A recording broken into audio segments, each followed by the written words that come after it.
YCP అధినేత ముఖ్యమంత్రి జగన్మోహన్ రెడ్డి ఈ మధ్య కాలంలో ఎన్నికల ప్రచారంలో భాగంగా ప్రతి సందర్భంలోనూ ఒకే మాట మాట్లాడుతూ ఉన్నారు. పేదలకు పెత్తందారులకు మధ్య యుద్ధం అంటూ, అలాగే తనకు తానుగా పేదవాడిగా అభివర్ణించుకోవడం, అలాగే వారు ఇప్పటికే నిలబెట్టిన అభ్యర్థులకు సంబంధించి కూడా వారంతా కూడా పేదవారంటూ ప్రజలకు ఎక్కడికక్కడ పరిచయం చేస్తూ వస్తున్నారు. పైగా వారికి ఏమీ లేదు, వారందరూ పేదవారు అంటూ ఈ పేద పలుకులు పలకడాన్ని ఈ మధ్య మనం అబ్జర్వ్ చేస్తూ ఉన్నాం.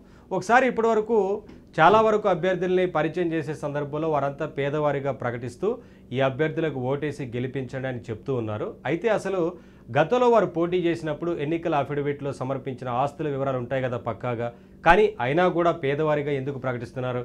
నిజంగా వారంతా కూడా వారు నిజంగా చెప్తున్నట్లుగా పేదవారా, లేకపోతే వారి ఆస్తుల విలువ ఎంత ఉంది అనేది మనం వారే గత ఎన్నికల్లో సమర్పించిన అఫిడవిట్, ఎన్నికల అఫిడవిట్ ఆధారంగా ఎంత ఉందో ఒకసారి చూద్దాం. ముందుగా ఈ నియోజకవర్గానికి సంబంధించిన బుట్టమ్మ నా చెల్లెలు సౌమ్యరాలు, బీసీ కులానికి చెందిన నా చెల్లెమ్మ. ఆర్థికంగా కూడా పాపం అంతంత మాత్రంగానే ఉంది. కానీ మంచి ఆవిడ, తోడుగా ఉండమని కోరుతా ఉన్నా.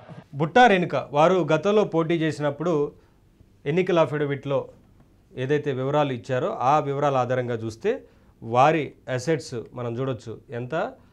242 కోట్లకు పైనే, 242 కోట్లకు పైనే ఆస్తి అప్పటికే ఉంది. ఇది గతంలో పోటీ చేసినప్పటికే 242 కోట్లకు పైగా ఆస్తి ఉంది.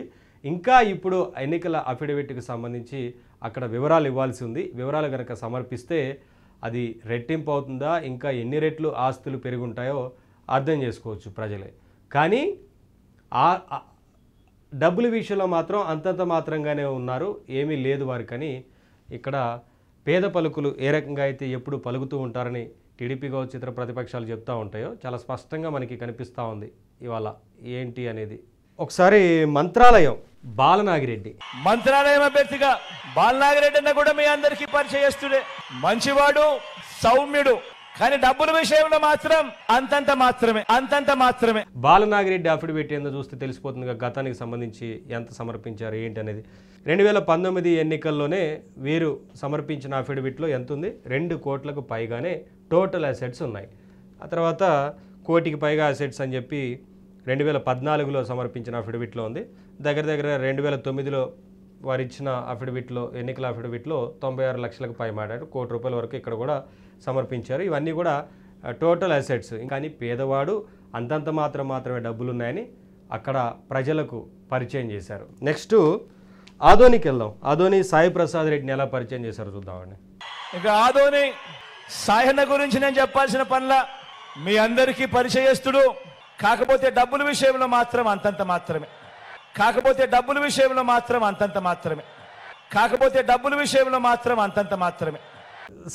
సాయి ప్రసాద్ రెడ్డి గారి ఒకసారి హావభావాలు చూడండి, ఆయనకే నమ్మబుద్ధి కావట్లేదు. మీ అందరికీ పరిచయస్తుడు, కాకపోతే డబ్బుల విషయంలో మాత్రం అంతంత మాత్రమే. ఆయనే ఎలా స్పందిస్తున్నారో చూడండి. అంటే ఉన్న డబ్బులు లాక్కుంటాడా ఏందన్న భయం అవుతుంది ఆయనకి. సరే, ఒకసారి ఆదోని సాయి ప్రసాద్ రెడ్డి ఆస్తుల వివరాలు గతంలో ఎంత అఫిడవిట్లో సమర్పించారో చూద్దామండి. 2014లోనే 4 కోట్లకు పైగా టోటల్ అసెట్స్, మొత్తం ఆస్తులకు సంబంధించి వారు అఫిడవిట్లో ఇచ్చిన వివరాలే ఇవన్నీ.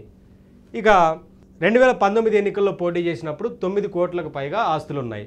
ఇవన్నీ కేవలం అసెట్స్ మొత్తంగా చెప్తున్నారు, కానీ ఇంకా ఇతర ఆస్తుల వివరాలు కానీ ఇతర ఆస్తులు ఉండేందుకు ఛాన్స్ ఉంటుంది ఖచ్చితంగా. అది కాకుండా సరే అవి లేకున్నా సరే ఇవాళ ఇంకా రెట్టింపు అయ్యేందుకే అవకాశం ఉంటుంది. ఇంకా అఫిడవిట్లో వారి డీటెయిల్స్ అన్నీ కూడా ఇవ్వాల్సి ఉంటుంది. నామినేషన్ వేసిన తర్వాత ఖచ్చితంగా అవన్నీ కూడా వివరాలు తెలుస్తాయి. అయినప్పటికీ కూడా డబ్బుల విషయంలో అంతంత మాత్రమే అంటూ ఏ రకంగా ప్రజలకు పరిచయం చేస్తున్నారో చూస్తూనే ఉన్నారు. ఇంకా ఎక్కడెక్కడ ఈ పేద పలుకులు పలుకుతూ ఎవరెవరికైతే వారి అభ్యర్థులకు టికెట్లు ఇచ్చారో వారందరూ కూడా పేదవారు, మీరే ఆదరించాల్సిన అవసరం ఉంది, మీరు ఓట్లు వేసి వారిని గెలిపించాల్సిన అవసరం ఉందంటూ జగన్మోహన్ రెడ్డి గారు ఎన్నికల ప్రచారంలో భాగంగా పరిచయం చేస్తూ వస్తున్నారు కదా. ఇంకా ఎక్కడెక్కడ ఎవరిని ఇలా పరిచయం చేస్తారో వారి ఆస్తుల వివరాలు ఏమున్నాయో కూడా ముందు చూపించే ప్రయత్నం చేస్తాను.